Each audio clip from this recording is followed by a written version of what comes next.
Почитувани пријатели, ве покануваме да бидете дел од утринската програма на Радио Глас на надежда. Секој ден од понеделник до петок во 8:30 минути со Томе Трајков. На Facebook страната на Радио Глас на надежда. Ке имате прилика да слушате утринска порака, совети за здравјето, животни приказни, рецепти за готвење, гости во студиото и многу други интересни работи. Ве очекуваме.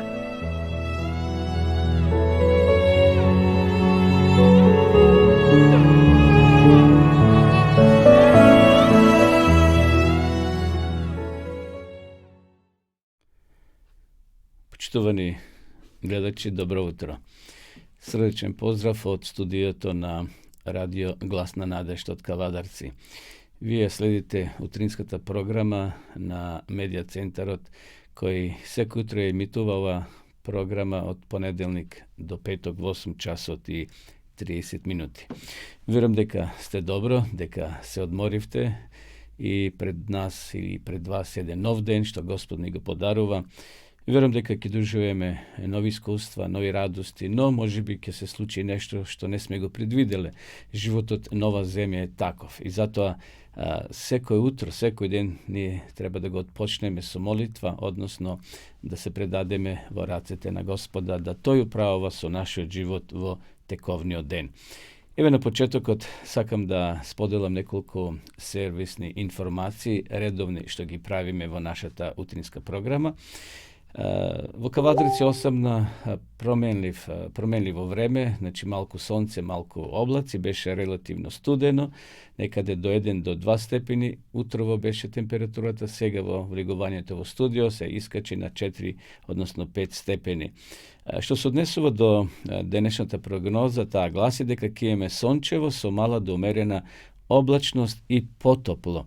Ке дува слаб до умерен, а попладне долж поврдарието повремено засилен ветер од јужен правец.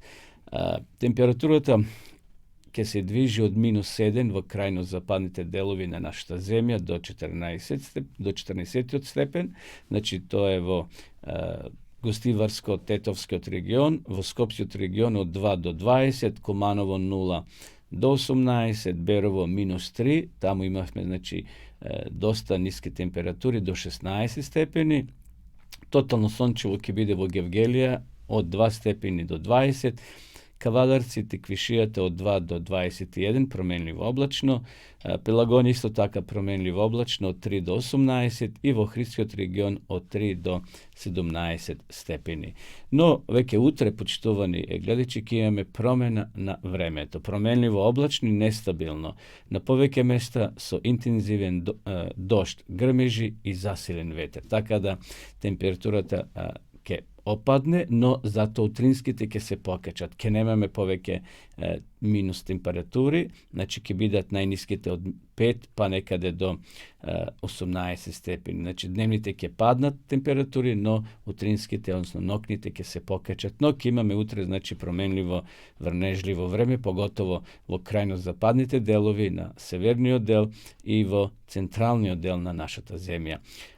Што се однесува до температурата во следните неколку денови, имаме предупредување дека утре на повеќе места значи ќе биде нестабилно со интензивен пороен дожд, грмежи и засилен ветер. Бидете внимателни кога дува ветер. Овие денови во Кавадарци имаше невреме, неколку дрвја беа паднати, така да има проблеми луѓето со крововите, беа однесени керамиди, така натаму, како е да е, ќе ги следиме најавите на прогнозерите и да се приготвиме секако за времето кое ни предстои. Што се однесува до состојбата на патиштата, редовно, значи, возењето во смисол немаме некои поголеми задржувања, интензитетот на сообраќајот на патните правци надвор од градските средини е умерен. На граничните премини од македонска страна нема подолги задржувања за влез и излез од државата. Брзината нека биде прилагодена спрема патот, koji го возите, почитувани гледачи, да се почитуваат патните знаци и за да се избегнат големи трагедии, зашто во собраќајот навистина гинат многу луѓе. Што се однесува значи до останатите сервис информации, воздухот во Кавадарци ова утро е чист. Денеска рековме 6. април, среда 2022 година, 96. ден во годината. На денешен ден се случиле интересни случки во светот, почитувани гледачи. Еве, 885 година, нешто што е поврзано со Македонија, умрел словенскиот просветител Методеј, постариот брат на Кирил, со кого ја составил првата словенска азбука, глаголицата. Значи, тоа се случило 885 година. 1199 година умрел англискиот крал Ричард I Плантагент, наречен Лавовско срце, еден од водачите на Третата крстоносна војна. 1667 година во земјотрес загинале 3/4 од населението во Дубровник, Хрватска, а поголемиот дел од градот бил уништен. По оваа трагедија Дубровник никогаш повеќе не успел да ја врати старата слава, бидејќи обемот на трговските работи кои градот тогаш ги имал никогаш не биле остварени. Интересно, односно 3/4 од населението загинале во тој голем земјотрес кој се случил во 1667 година. 1789 година Џорџ Вашингтон бил избран за прв председател на Соединетите Американски држави. 1789 година. Гледате колко е стара Америка, односно од кога тие бираат председатели. 1789 година. Имаме многу интересни овде случаи кои се случили, но да не ги читаме сите. Еве уште неколку. 1896 година во Атина почнале првите модерни олимписки игри кои биле организирани од страна на французинот Пиер де Кубертен, председател на Меѓународниот олимписки комитет од 1896 до 1925 година. На игрите кои завршиле на 14. април учествувале 484 надпреварувачи. 1970 година, 6. април, во Соединетите Американски држави во Првата светска војна по вонредно заседание на Конгресот објавиле војна на Германија. Ете, 1970 година, значи, Америка објавила војна на Германија на 6. април.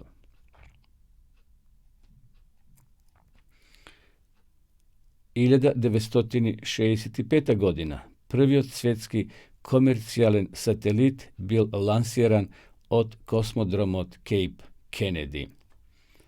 Тоа се случило, значи, на 6. април 1965 година. Добро, еве уште една информација. 6. април 2005 година, на 81 годишна возраст, починал принцот од Монако Рение III. Тој владел со Монако од 1949 година и бил европски лидер кој најдолго останал на престолот. Негов наследник е принцот Алберт Рение III. Беше оженет со холивудската дива Грейс Кели. Еве, почитувани гледачи, тоа беа неколкуте сервисни информации кои ги споделив на почетокот.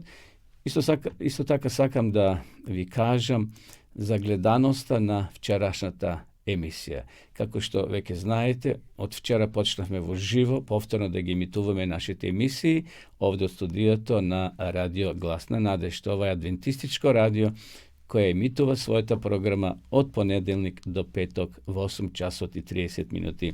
Еве, според табелата што ни ја дава Facebook, вчерашната емисија навистина била гледана од повеќе od vas, počtovani gledači, od raznih krajevina Makedonija i na svetot. Еве, по региони имаме, значи, кавадарци секако најмногу, но имаме една поголема група од Чаир. Тоа е една населба близу Скопје. Така да, ако некој има од Чаир и не гледа и не слуша утро, убаво е да се јавите па да ве вклучиме во програма во некој од нашите наредни емисии, почитувани гледачи. Имаме од Хесен, централна Србија, секако Неготино овде, Ново село, Колешино, тоа е Струмичко, Охрид, Калифорнија, Баден-Витенберг и сега имаме по земји. Еве, слушнете сега од кои земји не пратат.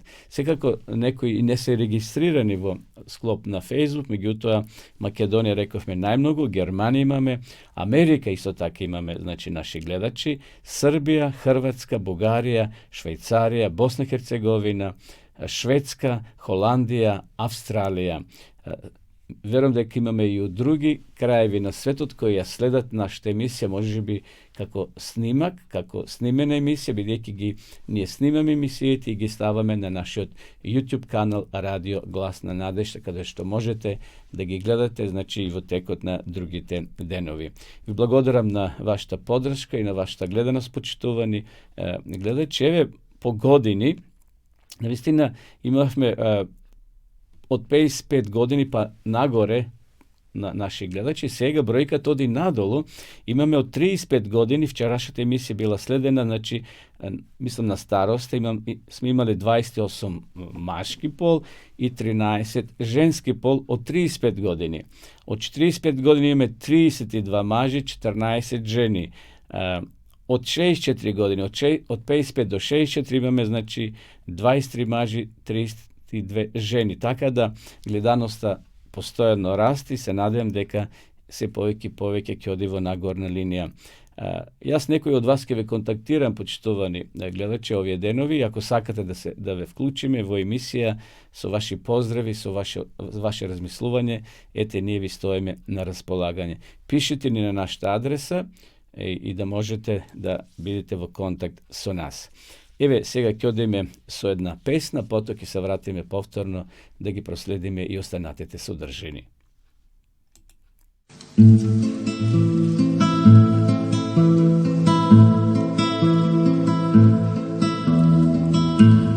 Радуј се пуно, кćeri Сионска. Радуј се пуно, кćeri Јерусалимска. Радуј се пуно, jer evo tvoj car na magarcu jaše. Радуј се пуно,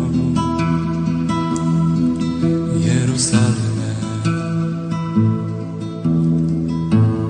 Радуј се puno, kćeri Sionska. Čežnja se tvoja uskoro ostvaruje.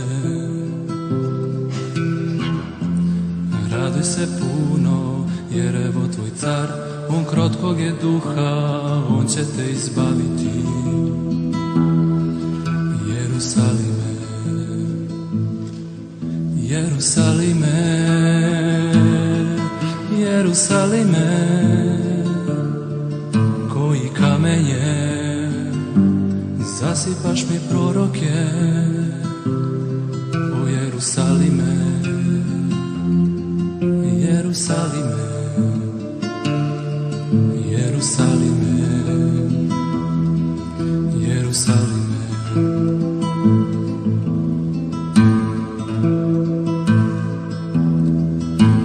Raduj se puno, kćeri Jerusalimska. Spasite sveta na tvojim je rukama. Raduj se puno, jer evo tvoj car, on rodi se sada, s nama je Bog. Jerusalime. Raduj se puno, kćeri Jerusalimska. Spasite sveta u tvojim je mukama. Raduj se puno, jer evo tvoj car sa trnovom krunom, on umire sada.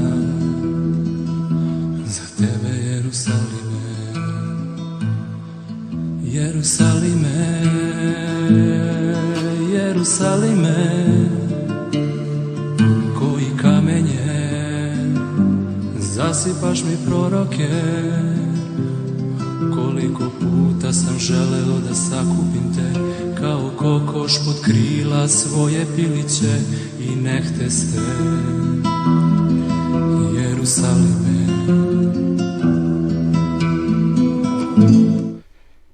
Evo nepovtorno v živo v našата емисија, почитувани гледачи. Продолжуваме со следнава рубрика Капки на мудроста и кратка приказна. Денеска приготвив неколку капки на мудроста, што сакам да ги споделам со сите вас, почитувани гледачи. Добриот воспитан човек е оној кој знае да го поднесе оној кој тоа не е. Милостивата молба го омекнува и најтврдото срце. Вистина, има вистина во ова мисла. И најголемите таленти се губаат во неуредноста. Не се сите будни кои имаат отворени очи.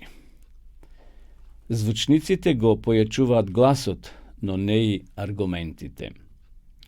Оно што законот го дозволува, често го забранува. Значи, оно што законот го дозволува, често го забранува.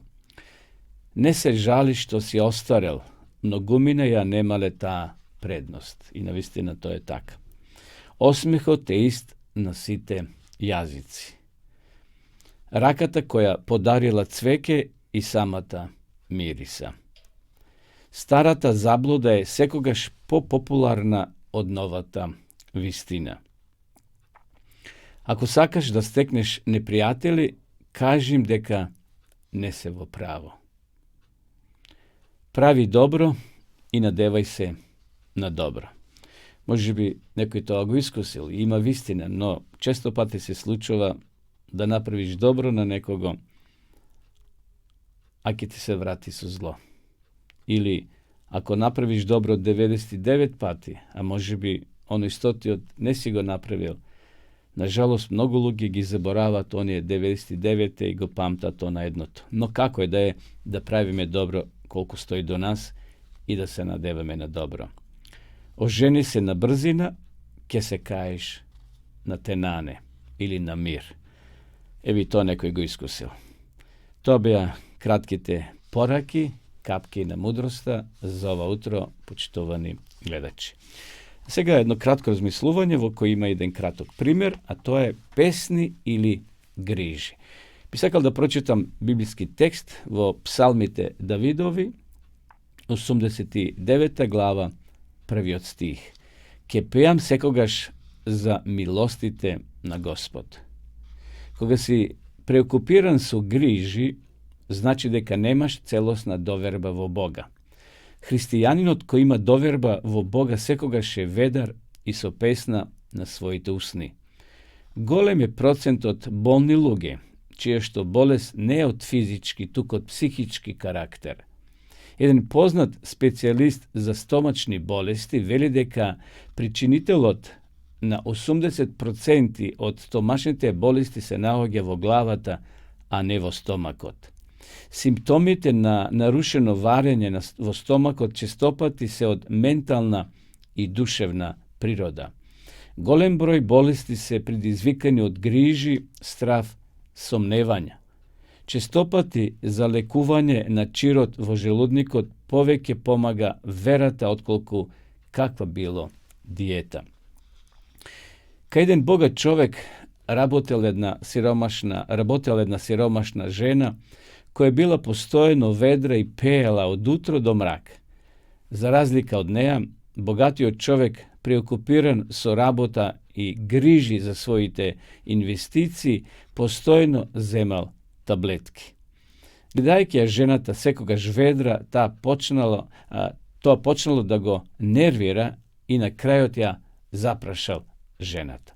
Жено, или престани со тоа твое пеење, или пак откри ми ја тајната на твојата среќа.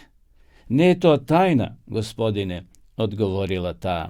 Јас едноставно немам за што да се грижам и затоа пеам. Nemam pari, za da se plašam дека ќе ги загубам. Она малку мебел што го имам, не ми припаѓа мене, туку на Господ.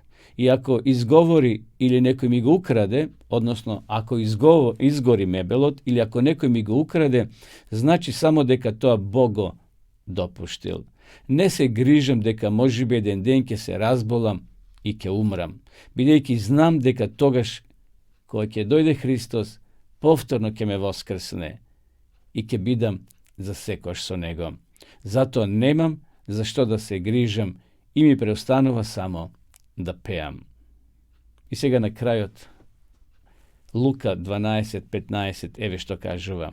Животот на човекот не се состои од изобилство на неговиот имот. Овде е поместено на приказна за оној богаташ, што му родила нивата, односно житото, ги проширил амбарите, собрал многу жита и кога се било готово, седнал на терасата, имал столица или стол кој се нишал лево-десно, уживал и во еден миг рекол: јади и пи, душо, имаш за многу години. Меѓутоа таа ноќ дошол ангелот и му рекол: бедниче, безумниче, ова ноќ ќе биде посебна за тебе. И тој почина. Всушност, пораката е, не е грев да имаме, почитувани гледачи, не е грев да заработиме, но да не го заборавиме никогаш Господа. Зашто Господ ни дава здравје, Господ ни дава сила, а се што ќе заработиме е дар од Него. И затоа, зашто ќе се одлучиме ова утро? За песна или за грижи? Грижи имаме колку што сакаме, но ајде да свртиме еден нов лист, да работиме, да ги гледаме проблемите со отворени очи и да ги предадеме во Божји раце. Ке пеам секогаш за милоста Господова, рекол Давид. Па нека Господ ни помогне како оваа жена, што навистина била расположена, иако била сиромашна, не имала како овој богатеш кој се грижел дали ќе му пропаднат инвестициите, дали ќе има доволно ова или она, дали ќе пропадне некоја банка кај што ги вложил парите. Сепак, ова жена се подпирала на Господа. Нека и овој ден кој е пред нас биде ден каде што ние ќе се подпреме на Господа Исуса Христа. Одеме со песна, а потоа ќе се вратиме повторно во емисија.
Поздрав до сите вас, почитувани гледачи, што во меѓувреме се вклучивте и во живо ја следите нашата утринска програма која се емитува секој утро од понеделник до петок во 8 часот и 30 минути. Се јавуваме од студиото на Радио Гласна Надежта, медиа центар од Кавадарци или во Кавадарци. Следува рубриката Утринска порака, што ја наоѓаме во Римјаните, 5 глава, 20 стих. Да ја скрши власта на злото. Но каде што гревот се зголеми, таму благодата се излеја преизобилно. Исусовите дарови секогаш се свежи, i novi. Sekoj nov dar je zgolemova sposobnosta na primачот да ги цени и да ги ужива господовите благослови. Од него постојано се излева милост. Изворот на благословите нема да пресуши. Ако останете во него, фактот што денеска примате богат дар обезбедува примање на уште поголем дар за утре. Христовиот дар на свадбената свеченост бил знаменитост. Водата го представувала крштевањето во неговата смрт, виното пролеано на неговата крв за гревовите на светот, водата со која се наполнити садовите ја донела човечка рака, но само Христовиот збор можел да ја даде животодавна сила. Христовиот збор обезбедил вино потребно за свеченоста. Така обилно е обезбедена и неговата милост со која се бришат сите човечки беззаконија и со која се обновува и се крепи душата. Нашата состојба по гревот е неприродна, па силата што не обнова мора да биде надприродна, инаку ќе нема никаква вредност. Постои само една сила која може да ја скрши власта на злото во срцето на луѓето, а тоа е силата на Бога во Исуса Христа. Само во крвта на распнатиот има очистување од гревот. Само неговата милост може да не оспособи да им се спротивставиме и да ги подчиниме склоностите на нашата падната природа.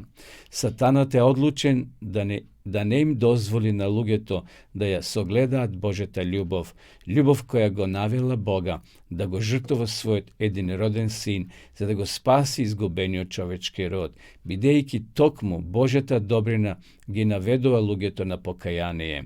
О, како успешно да му ја представиме на светот таа длабока, драгоцена Божја љубов. На никаков друг начин не можеме тоа да го постигнеме, освен да извикнеме: гледајте каква љубов ни дал таткото да се наречуваме Божи деца. Зато да им кажеме на грешниците: еве го Божето јагне кој ги зема гревовите на светот. Гледајте на Голготскиот крст. Тоа е вечен залог на неограничената љубов, на неизмерната милост на нашиот небесен татко. Еве, тоа беше утринскава порака, почитувани гледачи, што ја најдовме во Римјаните 5 глава, 20 стих. Значи, колку гревот се зголемува, таму се зголемува и благодата или милоста Господова. Исусовите дарови, како овде што прочитавме, се секогаш свежи, секогаш се нови. Секој нов дар ја зголемува способноста на примачот да ги цени и да ги ужива Господовите благослови. Дали ние ги цениме Божите благослови? Дали ја цениме жртвата што небото е дало за нас, а тоа е животот на Исуса Христа, кој бил положен за ние да живееме. Неговата крв била пролеена за ние да добиеме опростување и секако вечен живот. Христовиот дар на свадбената свеченост бил знаменитост. Овде писателот не подсетува на она случка која се случила во Кана Галилејска. Тоа било Христовото прво чудо, кога тој почнал јавно да работи и бил повикан на свадба заедно со неговата мајка Марија. Имало многу гости, свадбите тогаш правеле по повеќе денови, траеле, и едноставно снемало вино на домакинот. Мајката тоа го разбрала, бидејќи бил роднина, дошла кај Исуса и му рекла: Исусе, нема вино. А Исус бил гостин, меѓутоа Исус знаел дека немало вино. И затоа им наредил да се наполнат тие таму стомни, односно садови кои биле на влезот во дворот, во куќата, ги наполнили тие садови со вода. Исус направил чудо и рекол: одете, зафатете од виното. И дошле домакините, односно домакинот, слугите ги наполнили садовите, им дале најпрви на кумот и на останатите и приметили дека тоа вино се разликува од останатото вино. И затоа и домакинот рекол, односно кумот: како сега е подобро во вино од претходното. Најпрви се дава добро, а потоа, знаете, кој ќе се упијани од гостите, им се дава оно што не е така квалитетно. Всушност, Исус овде не направил алкохолно вино, почитувани гледачи, туку без алкохолно. Библијата го осудува пиењето на алкохол и не е добар. Алкохолот за нашето здраве ги уништува нашите мождани кели, така да иако овде некои поборници на алкохолот тврдат дека Исус им дал вино да пијат gostite, ne. Isus ne saka nekoj v pijenstvo da si ga odzeme životot ili da napravi nešto što ne bi go napravil dodeka je trezven. Така da ovaj simbol, kako ovdje što čitavme, vodата го представувала крштевањето во неговата смрт, виното пролевањето на неговата крв за гревовите на светот. Се има своја символика и порака до нас денеска. Фаламо на Бога за неговата благодат, за неговата милост, за се оно што тој го направил за нас. Одеме сега со рекламата, да ја слушнеме рекламата за дописата Библиска школа, а потоа ќе се вратиме повторно во емисија.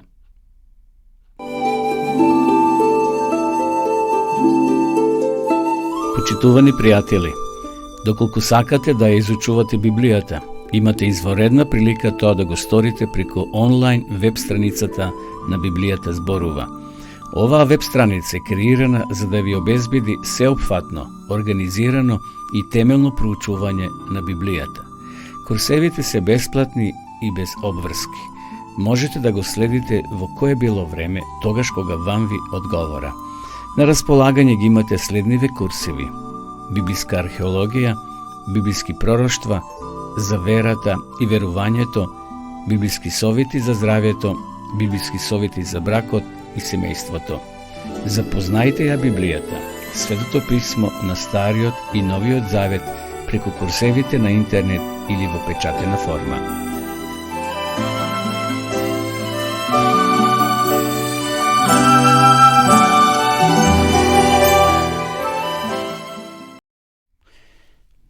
Во рубриката Библиски личности, почитувани гледачи, ово утро ќе зборуваме за светиот апостол Лука. Лука е писател на две книги, тоа е значи третото Евангелие според Лука и книгата Дела на апостолите. Лука не бил директен учесник на Исуса Христа, меѓутоа како што самиот тој вели, подоцна тој се обратил и станал Христов следбеник. Значи, денеска за Лука имаме интересни информации што сакам да ги споделам. Тој припаѓа во тие 70 апостоли, значи следбеници на Исуса Христа. По Христовото воскресение апостол Лука напишал, рековме, Евангелие, животот на Исуса Христа тој подробно го испитал од очевици и тоа го преточил, го напишал Евангелието и секако не веруваме дека и Лука е вдахновен од Светиот Дух и неговите евангелија, односно неговото евангелие и книгата Дела на апостолите се веродостојни. Се смета дека Лука по националност бил грк. Роден е во Антиохија, во младоста се занимавал со изучување на старогрчката филозофија, медицина. Значи, затоа Лука бил доктор и во неговите книги тој употребува медицински изрази, што навистина и тоа е докажано. Апостол Лука бил оној кој го повикал на апостол Павле да дојде во Македонија. Значи, се смета дека тој бил првиот кој го насликал Исуса Христа, иако тоа се традиции, но како е да е, Лука е еден плодоносен писател. По смртта на апостол Павле, Лука продолжил да го проповеда Евангелието во Италија, Далмација и во Македонија. Лука го напишал, рековме, третото Евангелие од Новиот Завет. Во преден план Евангелието било наменето за христијанските заедници, кои се состоеле претежно од луѓе кои претходно верувале во паганските обичаи или пак евреи. Значи, Лука смислено го пишува о Евангелие и го упатува, како што прочитавме во претежно луѓето кои верувале во Господа, но и за оние кои имале пагански обичаи во своето верување. Како што спомнав, освен Лука, Евангелието според Лука, тој го напишал и книгата Дела на апостолите. Има интересни извештаи, затоа ја ви препорачувам, почитувани гледачи, да ја прочитате книгата Дела на апостолите. Таму ќе се сретнете со многу интересни работи кои ги нема во останатите 3, односно 4 евангелија. Лука доживел длабока старост, но не се откажал од Христовото učenje. Ostanal veren na Gospoda do kraju na svoj život.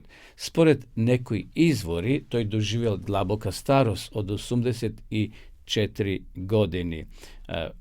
Bil mačen i obesen na maslina ili drvo od maslina vo Grcija. A spored nekoj drugi vjeruvanja i tradiciji, to je umrel od prirodna smrt. Kako je da je to ostanal veren na Gospoda, veren na Gospoda do kraja na svoj život. Bi sakal сега da spomnam malku da postavim jedno prašanje, počtovani gledači, koga je v prašanje verodostojnosta na Biblията. Da li na vistina Библијата е Божјо Слово? Еве, ние читаме секој утро, веруваме дека Библијата е Божја книга, но има и атеисти, има луѓе кои не веруваат. Еве, според новиот попис што се одржа мината година во Македонија има доста атеисти. Дали навистина тие се декларира или некоја грешка, тоа сега не навлегуваме, но како е да е, дали навистина Библијата е Божјо Слово? Некои стават голем прашалник на тоа прашање кога зборуваме за Библијата. Фактот дека Бог ни дал Библија ја покажува Божјата љубов кон нас. Бог ни се открива токму преку Библијата, преку Свето писмо. Ние секој утро пренесуваме извештај од археологијата која потврдува веродостојноста на Библијата, на Свето писмо. И затоа еве ќе одговориме на ова прашање, од каде да бидеме сигурни дека Библијата е Божјо Слово, а не само една убава книга во мноштво на многу милиони книги на оваа земја. Што е тоа што ја прави посебна и ја одделува од сите други религиозни книги што се пишувани некогаш? Дали постои некаков доказ дека Библијата е навистина Божјо Слово? Тоа се прашање што треба да ги разгледаме и ако сакаме сериозно секако да го потврдиме или проучиме библиското тврдење дека Библијата е Божјо Слово. Не постои сомнеш, почитувани гледачи, дека Библијата која тврди дека навистина е Божјо Слово. Тоа јасно може да се забележи во 2 Тимотеја 3 глава 15, 16 и 17 стих, кај што вели зашто од детството ги познаваш светите списи.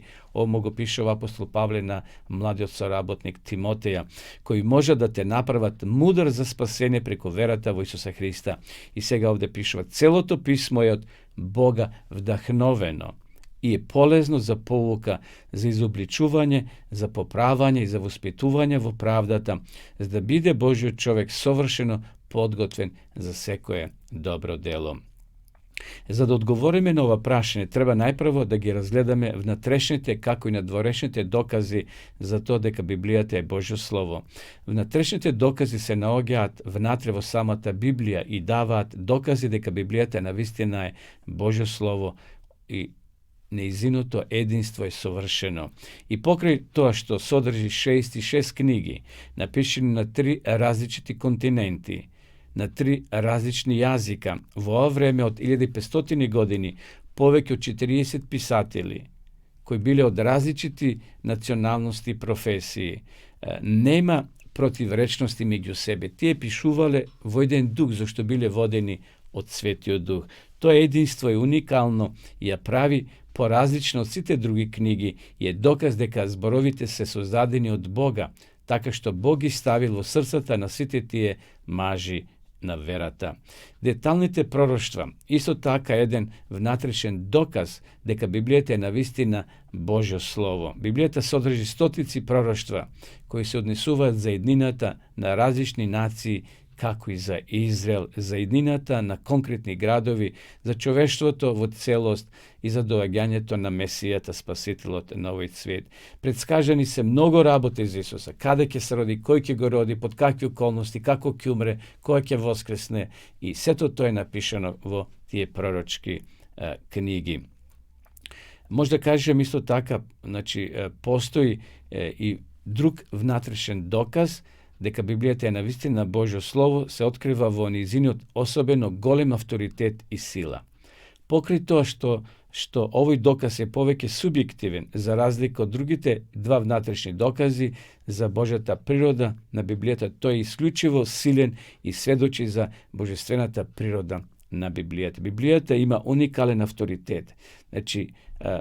gledame deka ta ima sila da go menува човекот. Например, еден наркоман може да биде ослободен од таа зависност, секако оној кој пуши, кој пие, ако има тврда, јака, силна вера во Господа, со молитва, Бог може да му помогне да се ослободи од тие пороци.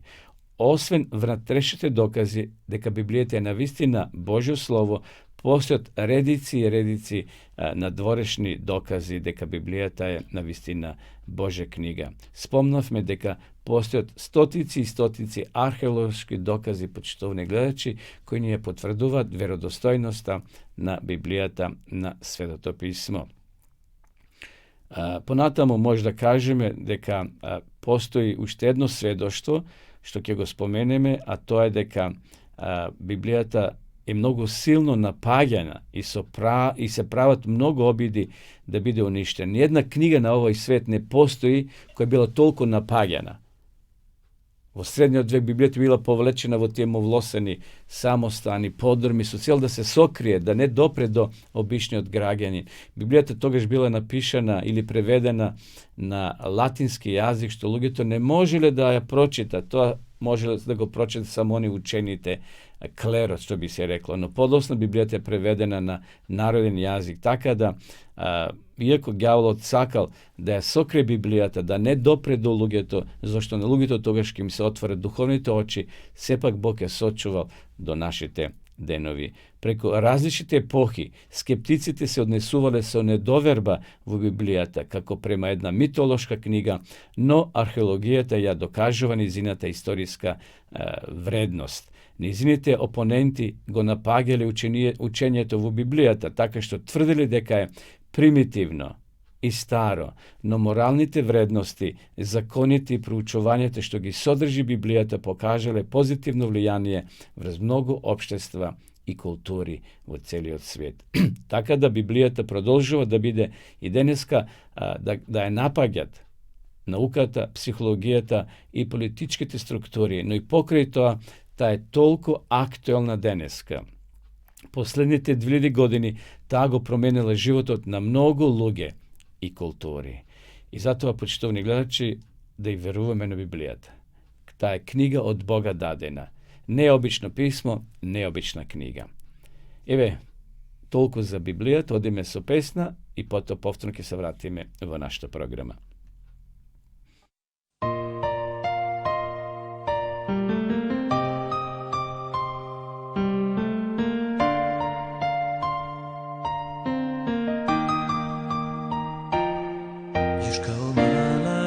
Sanjali smo mi da dobijemo dar za rođendan, a ni znali nismo da je naš najveći dar već rođen u maloj štalici radi nas. Imamo razlog da živimo s njim, imamo razlog jer je Božji on sin, što raspet je bio na krstu zbog nas i doneo svima je spas.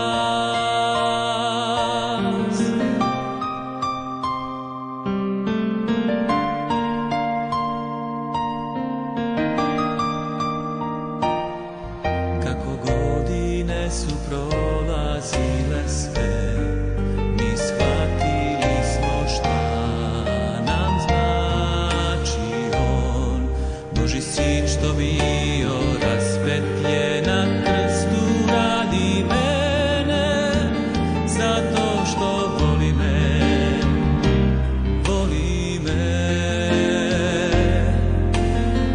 Imamo razlog da živimo s njim, imamo razlog jer je Božji on sin, što raspet je bio na krstu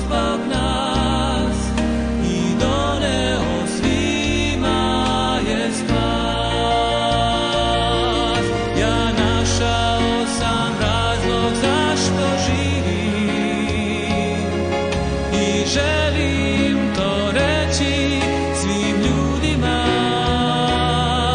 Moj život i dela nek kazuju njima da želim biti ja sin, da sin.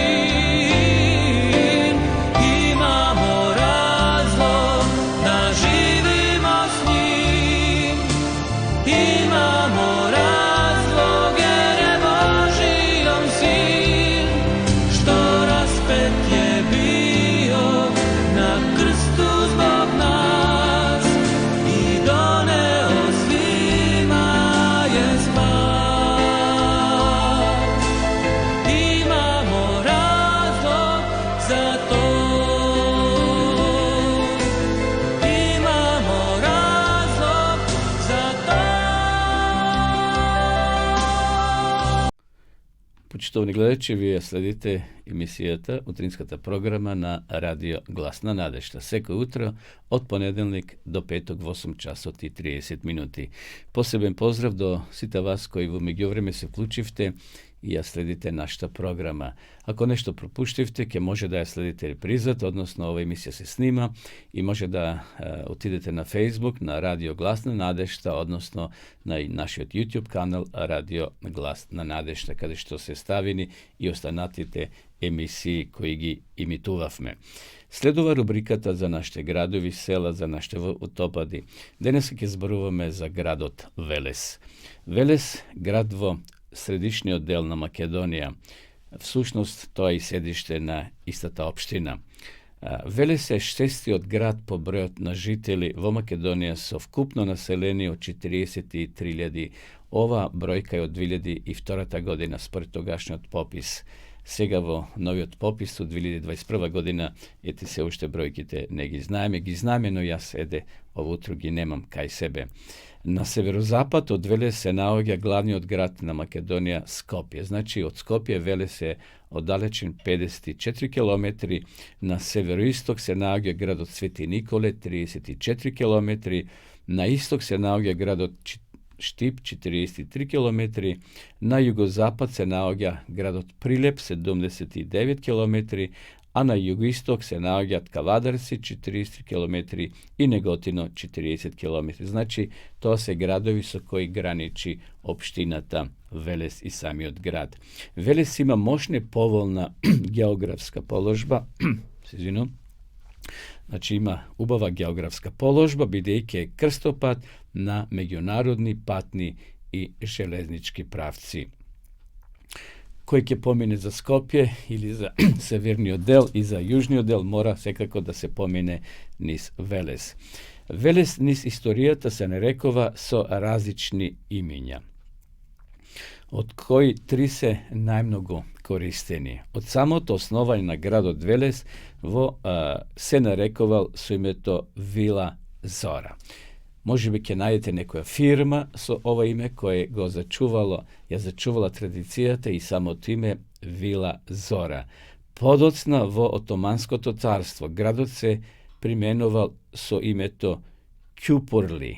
Гледате, Велес некојаш за време на турското робство, кое Македонија била во тоа време, се нарекувал Кјупурли, кој подосна било заменето со денешниот назив Велес.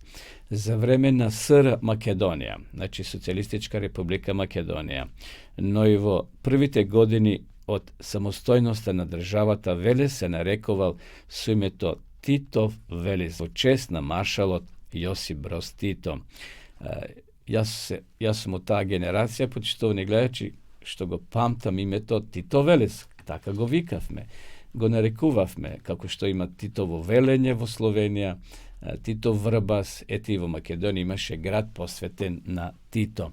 Титов Велес. Верувам, вие постарите гледачи се сеќавате на тоа име.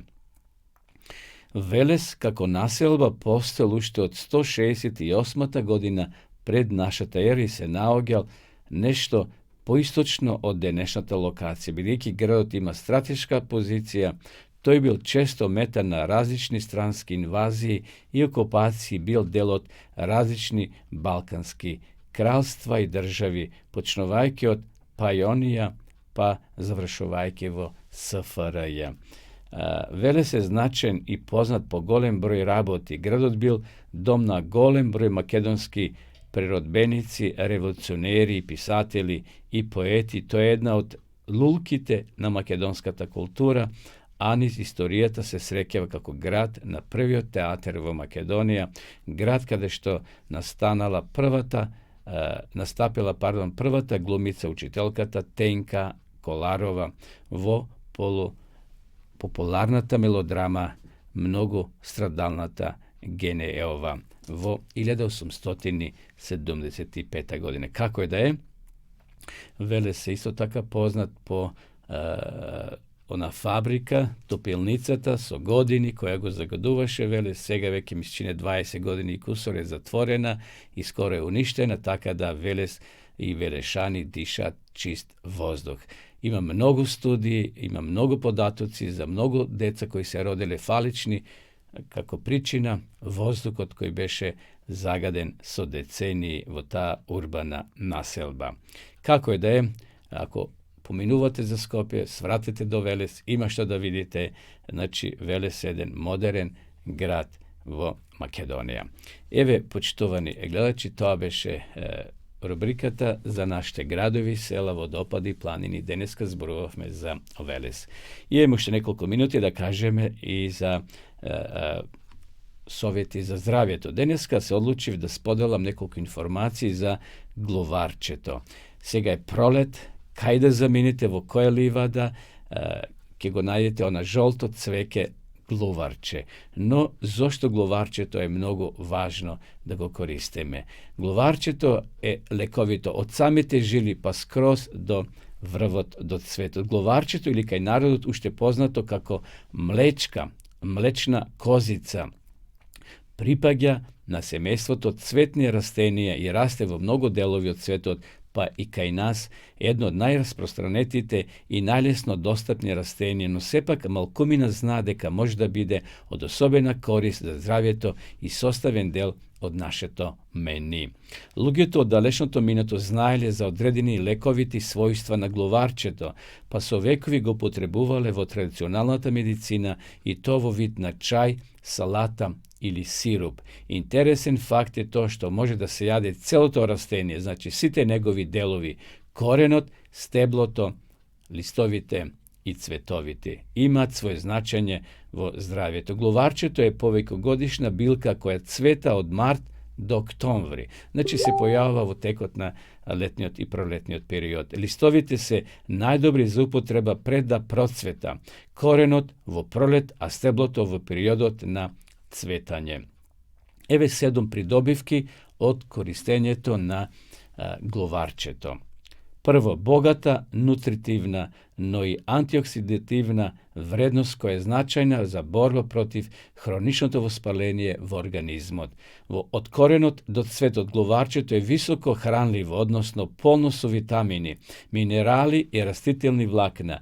Njegovite zeleni listovi može da se jada sveži ili prigotveni i se odlični izvor na vitamin C, A, no i vitamin od K.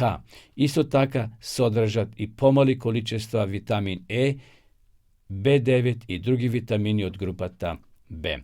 I mineralni od sostav je impresiven železo, kalcijum, magnezijum i kalijum. Ako vi nedostasува železo, kalcijum, magnezijum i kalijum, slobodno koristite go glovarčeto kako salata. Listovite, ki ga oberete, ki ga iseckate sitno, malce maslo, sol, svekako i ocet ako koristite i navistina to je prekrasna salata. Korenot je bogatso inulin, rastvorljiv fiber koji predstavlja odlična hrana za korisnata crevna mikrofola. Mlečkata je moken izvor na antioksidanti. Glavnite se beta karotinite i polifenolite. Antioksidantite se komponenti koji gi prevenirat oksidativnite oštetuvanje na kletkite od molekulite narečeni slobodni radikali. Spored studijite za održuvanje zdravje to telo to ima potrebu od balans pomegju količinite na slobodnite radikali i vnesenite antioksidanti. Второ, може да допринесе во регулирањето на глукозата на крвта. Значи, ако користите листови или коренот, може да го намали нивото на шекерот за оние кои имаат секако зголемен шекер во крвта. Дополнително, спомнатите киселини се покажале и како успорувачи на дигестијата на скрвната храна, што исто така води кон намалено ниво на глукозата во крвотокот. Сепак, потребни се повеќе студии, велат научниците. Трето, глуварчето може да допринесе за подобар липиден профил и намалување на крвниот притисок. Четврто, може да има заштитно дејство во однос на црниот дроб. Една од најзначајните промени или примени на глуварчето во традиционалната медицина е токму за здравјето на црниот дроб. Последните анимални студии ни дават податоци според кои можеби нашите предци биле во право. Затоа, ако сте во природа или ако ете во природа, побарајте во ливадите, тој жолто, не може да го промашите, наберете го и може да го користите. Пето, густо нутритивна храна, богата со растителни влакна, храна за слабење и подобра дигестија. Гледате, ако пиете чај од глуварче, може да ви помогне во вашето слабење, ако имате прекомерна тежина. Се повеќе студии укажуваат на значајноста на растителните влакна за слабење, намалување на шекерот во крвта, но и за добрата дигестија. Тие допринесуваат за слабењето и го контролираат шекерот преку попречувањето на работата на дигестивните енизми и врзувањето на водата, што може да промовира чувство на ситост. На тој начин и аспорицијата на глукозата во крвотокот се намалува. Шесто, антиканцерогенно дејство во организмот. Значи, претежно се користи коренот за чај, тие кои имаат можеби канцер и секако се намалува, како овде што пишува, можеби најинтегрантните тврдења околу корисниот ефект на млечката се токму ови, односно дека може да допринесе во борбата против малигните заболувања. И двете тематики се потребни, значи повеќе се истражува на ова тема, но користите го коренот, нема никаква штета, да имате само полза. И седмо, глуварчето е добро за здравјето на кожата и коските. Во однос на здравјето на коските, работите се појасни. Високата концентрација на витамин К, но и калциум кај глуварчето силно допринесува за здравјето на коските. Најчеста примена секако е чајот и салатата. Затоа може малци ке горче листовите, но се што горче е добро. И сите лекови се претежно горчливи, но ние ги користиме за подобрување на нашето здравје. Салатата се прави од раните млади и пролетни листови, собрани од чиста ливада, надвор населените места, и тоа пред да процвета билката. Чајот пак се приготвува од коренот по неговото сушење и иситнување. На една лажичка с иститен корен се става половина литар вода и се зоврива. Се вари 10 минути и потоа се пие повеќе пати по помали количини. Затоа, почитувани гледачи, еве препорака од нас, користите го глуварчето, излезете во природа таму кај што чисто и наберете го. Значи, коренот не се бере сега, треба да зајакне, тој таму некаде на есен. Жилите, значи корен од жилите не сега, но стеблото и цветовите, листовите може сега да ги користите додека и во екот на ова пролет. Одеме со песна, почитувани гледачи, потоа ќе се вратиме да ја проследиме последната рубрика во ова наша утринска емисија.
Evo nepovtorno vo živo vo našата програма, почитувани гледачи. Вие следите емисијата на радио Гласна надежда секој утре од понеделник до петок во 8 часот и 30 минути. Дојдовме до рубриката за археологијата, која потврдува веродостојноста на Библијата. Вчера почнавме со размислување, односно читавме за извештаи дека археолозите пронашле печати. Печатите се многу интересни во археолошките откопувања, кога извршуваат откопување или копање во земја, и ги пронашле овие три печати кои се многу веродостојни и ја потврдуваат веродостојноста на Библијата, односно на луѓето кои се запишени во Библијата како цареви, како некои видни луѓе кои живееле во минатото. Овие три печати кои им припаѓале на библиските личности се опфатени со настаните што се забележани во книгата на пророк Еремија, со што даваат посебен придонес за историската веродостојност на деловите на ова света книга на Библијата.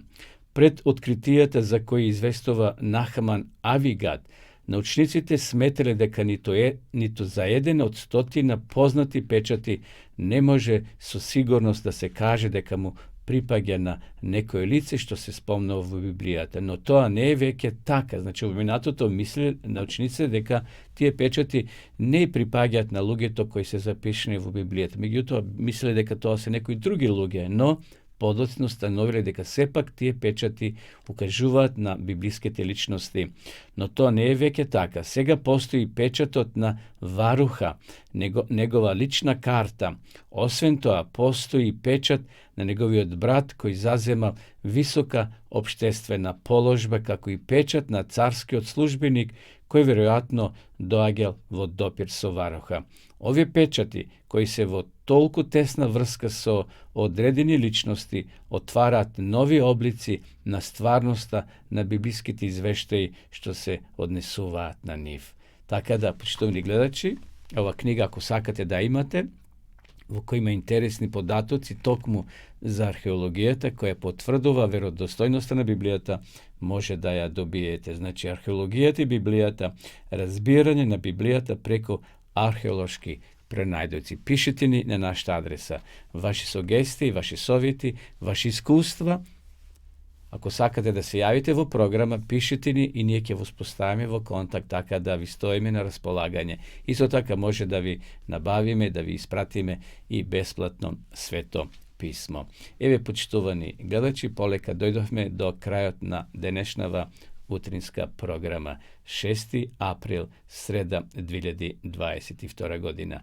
Пред да се одјавиме, сакам да ви посакам да имате убав ден, чувајте се, бидете одговорни и ви закажувам нова средба утре во 8 часот и 30 минути. А до тогаш, довидување.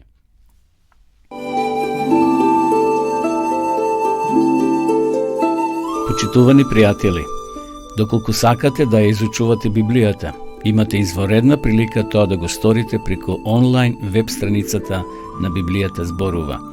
Оваа веб страница е креирана за да ви обезбеди сеопфатно, организирано и темелно проучување на Библијата. Курсевите се бесплатни и без обврски.